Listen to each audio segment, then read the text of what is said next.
Bapak, Ibu, saudara-saudari, umat beriman yang terkasih di dalam Kristus. Dalam bacaan Injil Pentabisan Imam Baru ini, kita mendengar tentang Yesus yang melakukan dua hal berikut ini. Pertama, Yesus menyambut dengan sukacita pulangnya ke-70 murid yang diutusnya untuk memberitakan Injil. Para murid ini bergembira karena keberhasilan mereka dalam pewartaan Injil, dan setan-setan dapat mereka usir demi nama Yesus. Yesus mengamini keberhasilan mereka itu karena memang Ia telah memberi mereka kuasa untuk menaklukkan setan-setan dan musuh-musuh duniawi lainnya. Dan Yesus mengingatkan para muridnya bahwa mereka pantas bergembira, bersukacita, bukan terutama karena setan-setan itu takluk kepada mereka, melainkan karena nama mereka terdaftar di surga. Karena mereka mempunyai peluang yang sangat besar memasuki kerajaan surga, meskipun mereka perlu berusaha, perlu berjuang untuk memasukinya. Lalu hal kedua, Yesus menyampaikan doa syukur. Jadi Yesus tahu bersyukur atas apa yang diperbuat Allah Bapanya kepada manusia. Sehingga pantaslah Yesus menjadi teladan bagi kita semua dalam hal bersyukur. Yang menarik dari doanya, Yesus memperlawankan orang yang memiliki kesombongan intelektual, yaitu orang bijak dan pandai, dengan orang kecil yang sederhana dan rendah hati. Aku bersyukur kepadamu Bapa Tuhan langit dan bumi, karena semuanya Engkau sembunyikan bagi orang bijak dan orang pandai, tetapi Engkau nyatakan kepada orang kecil. Itulah yang berkenan kepadamu ya Bapa. Orang sombong seperti kaum Farisi dan ahli Taurat mengandalkan diri sendiri. Mereka memiliki pengetahuan mendalam tentang Allah, tetapi menutup mata, hati dan budi bagi segala kebenaran dan kebijaksanaan Allah. Bahkan menutup diri terhadap kehadiran Allah di dalam diri Yesus. Sebaliknya justru orang-orang kecil, sederhana dan rendah hati, terbuka hatinya kepada Allah. Bahkan mereka beriman kepada Allah. Orang kecil dan sederhana ini meskipun tidak memiliki pengetahuan yang mendalam tentang Allah, tidak mampu memahami segala perdebatan teologi dari para Farisi, ahli Taurat, mereka terbuka hatinya dan mampu melihat dan menerima kehadiran Allah dalam diri Yesus. Mereka tidak pernah merasa dirinya sebagai orang yang paling baik, paling hebat, paling benar. Mereka juga masih menjadi orang yang membutuhkan orang lain, dan terutama membutuhkan Tuhan. Mereka bersandar pada Tuhan. Sikap membutuhkan Tuhan dan bersandar pada Tuhan menjadi pengalaman Ayub, sebagaimana kita dengarkan dalam bacaan pertama. Kita tahu Ayub itu seorang yang kaya raya dan saleh. Namun kemudian seluruh kekayaannya lenyap dalam waktu singkat, dan ia menderita penyakit yang parah. Menurut teman-temannya, Ayub pasti telah berbuat salah dan melakukan beberapa kejahatan sehingga menderita seperti itu. Tetapi Ayub tetap bersikeras bahwa ia tidak bersalah. Bahkan ia mempersalahkan Allah atas malapetaka yang menimpanya. Ketika Ayub memberontak kepada Allah karena merasa tidak bersalah, dia tidak mengalami ketenangan.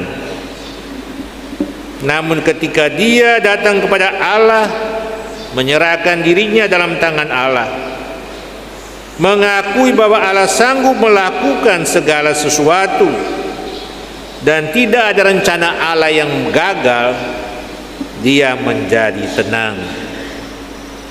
Badai penderitaannya akhirnya dapat diatasi. Dan akhirnya keadaan Ayub dipulihkan kembali. Kekayaan dan harta bendanya dikembalikan dan ia hidup bahagia. Sikap Ayub yang bersandar pada Allah, beriman kepada Allah, juga menjadi sikap orang-orang kecil dan rendah hati sebagaimana dipuji oleh Yesus. Para murid Yesus termasuk kelompok-kelompok orang kecil dan rendah hati, tetapi mereka sungguh berbahagia karena melihat Yesus dan mendengarkan ajarannya. Ada banyak nabi dan raja ingin melihat Yesus dan mendengarkan Yesus, tetapi mereka tidak mengalaminya. Pengalaman melihat dan mendengar Yesus adalah pengalaman yang unik dan istimewa bagi para murid Yesus selaku orang-orang kecil. Karena itu mereka sungguh berbahagia.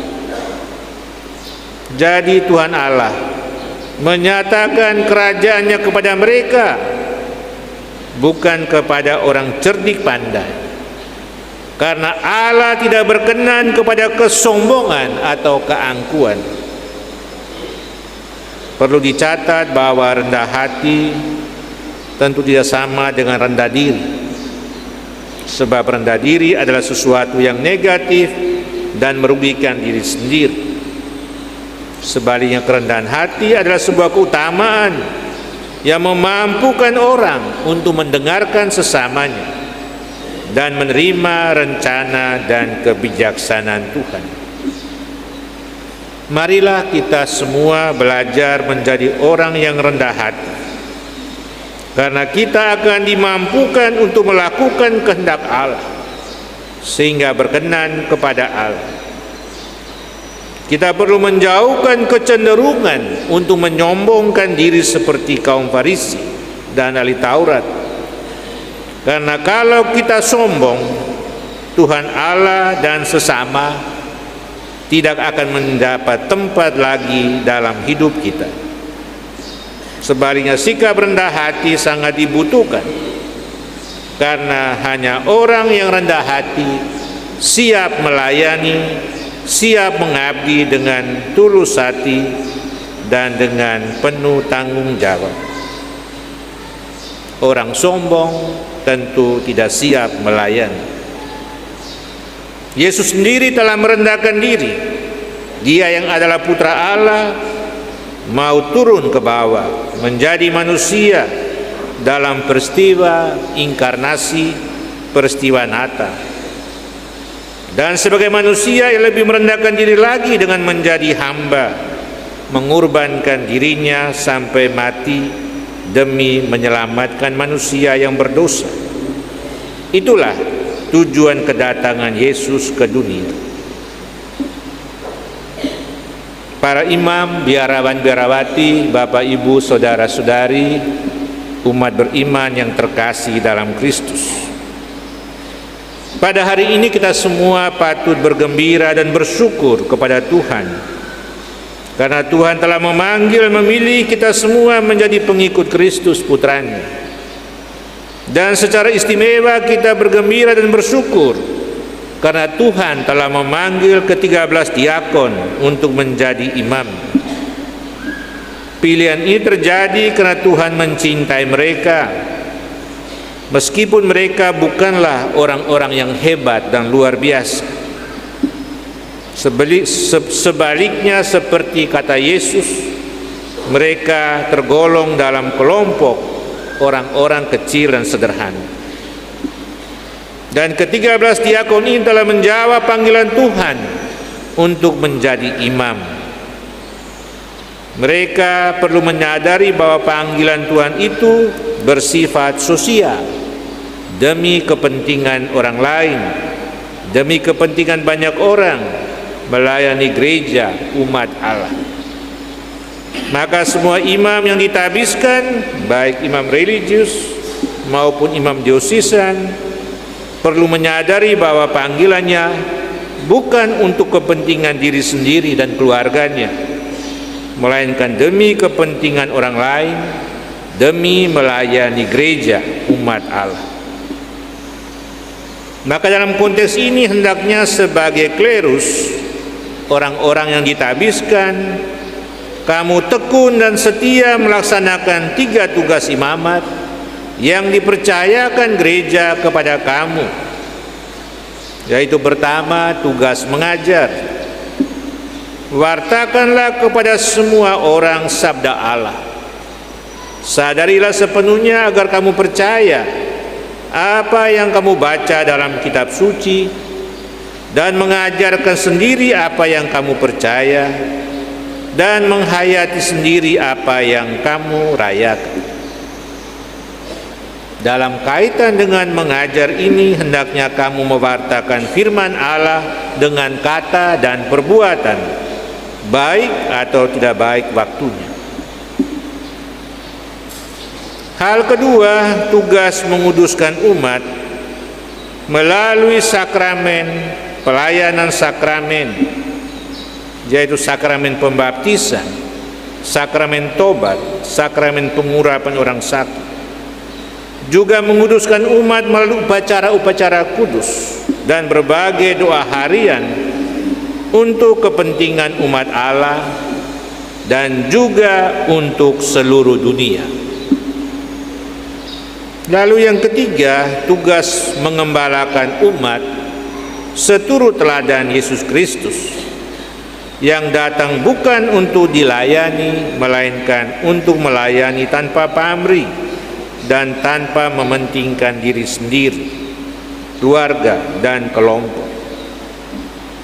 Gereja sungguh mengharapkan agar kamu dapat melaksanakan ketiga tugas ini dengan setia dan tekun, sebab dengan cara itu kamu dapat mencapai kekudusan dan kebahagiaan di dunia dan di akhirat. Bapak, Ibu, saudara-saudari yang terkasih dalam Tuhan, marilah kita berdoa memohon rahmat Tuhan bagi ke-13 saudara atau anak kita yang ditabiskan imam hari ini, agar mereka sungguh menyadari jati dirinya sebagai imam. Setelah ditabiskan menjadi imam, kiranya mereka menjadi imam yang baik dalam melayani Kristus dan gerejanya. Kiranya mereka kuat, tekun, dan setia dalam panggilan Tuhan untuk melaksanakan tugas perutusan Yesus, yaitu menyelamatkan manusia, membawa pembebasan dan pemberdayaan bagi umat yang dilayani.